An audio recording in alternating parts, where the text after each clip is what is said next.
Je lui ai dit, il faut que tu te sauves, Marcel, il faut que tu te sauves.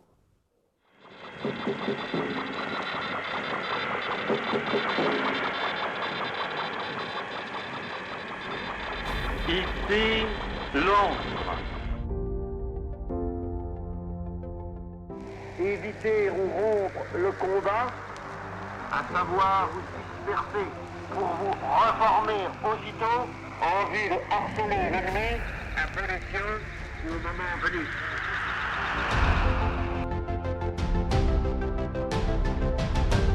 Moi, général de Gaulle, j'entreprends ici, en Angleterre, cette tâche nationale. J'invite tous les Français qui veulent rester libres à m'écouter et à me suivre. Vive la France, libre dans l'honneur et dans l'indépendance.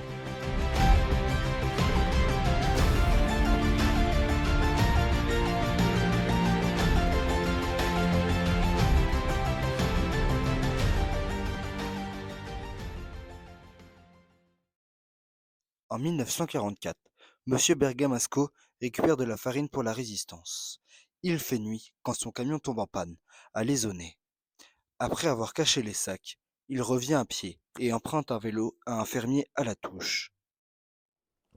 Je lui demande de pouvoir me prêter ton vélo. Je dis parce que voilà ce qui m'arrive, je suis en panne, et puis en vélo ça va quand même mieux. Je vais aller chez moi, je le rapporterai demain. Et le lendemain, j'étais en prison. Marcel Bergamasco est arrêté par les Allemands dans la nuit, or ils avaient capturé un autre homme. Tous les deux sont emprisonnés ici, dans la maison, juste à côté de moi. Ah, il y avait un autre qu'ils avaient arrêté le matin. Il voulait que je le connaisse. Je ne voulais pas le reconnaître, je ne l'avais jamais vu. C'est vrai. Et lui, c'était pareil, il ne me connaissait pas. Marcel et l'autre prisonnier subissent la torture. Il l'attrape. Il lui fout une ramonée de coups de nerfs de bœuf et des chaînes, des bâtons gros comme ça, tapait dessus. Et là, le sang qui gicle du poignet ici, là. Oh, il avait touché une artère.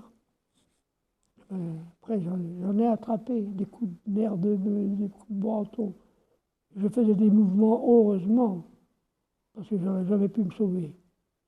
Mais Marcel ne dit rien, il tient bon. Et puis à la fin, je leur dis, écoutez, messieurs, vous voulez la vérité, mais vous l'avez. Je ne vais quand même pas dire des mensonges pour vous faire plaisir. Comme les Allemands n'arrivaient pas à obtenir des aveux, ils lui expliquèrent qu'il va être transféré à Vannes. Eh bien, on va vous expédier à Vannes. Là, ils vont vous faire parler. Là, vous allez reconnaître toute cette bêtise que vous m'avez cachée. Ben là, je savais que si j'allais à Vannes, c'était pour être exterminé. Hein. Du coup, Marcel comprend sa seule chance, c'est de s'évader.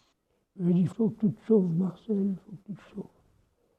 Et pour ça, Marcel a un atout. Il connaît bien les lieux. Moi, dans le bâtiment, j'avais pas construit, mais réparé cette maison-là. Et je savais que les water étaient en rez-de-chaussée et qu'il y avait une fenêtre qui donnait sur la rue, qui était mal placée d'ailleurs. Bon, j'y sauterai par la fenêtre. L'autre, il sera à la porte en train d'attendre. Quand il s'apercevra que je suis parti, il sera trop tard. Je cours à peu près bien. Je serai loin. Le lendemain, peu après midi, Marcel demande à aller aux toilettes.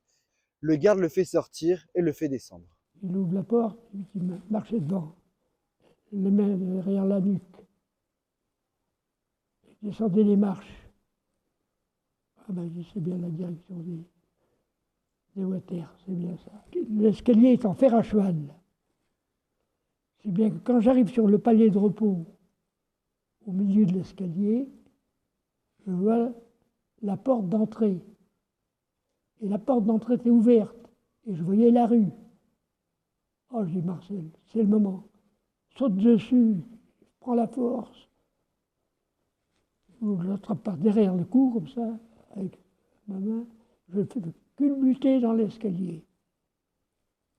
Oh, il se fait de mal, il gueule toujours. Je saute par-dessus et je prends la route. Ici, auparavant, il y avait un garage. Marcel fonce à travers et se retrouve alors ici, derrière la boulangerie. Il passe par les jardins des propriétés. Il monte sur un clapier, saute par-dessus les clôtures. Il y a une porte, une seule porte dans ce mur-là, elle était ouverte aussi.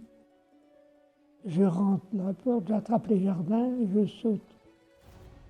5-6 grillages de jardin, de séparation, un mur en montant sur un clapier, et j'arrive à l'abattoir.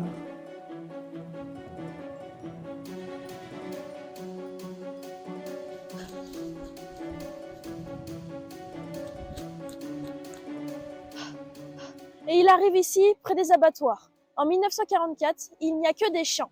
Son évasion se poursuit en contrebas vers la voie ferrée, qui est aujourd'hui la voie verte.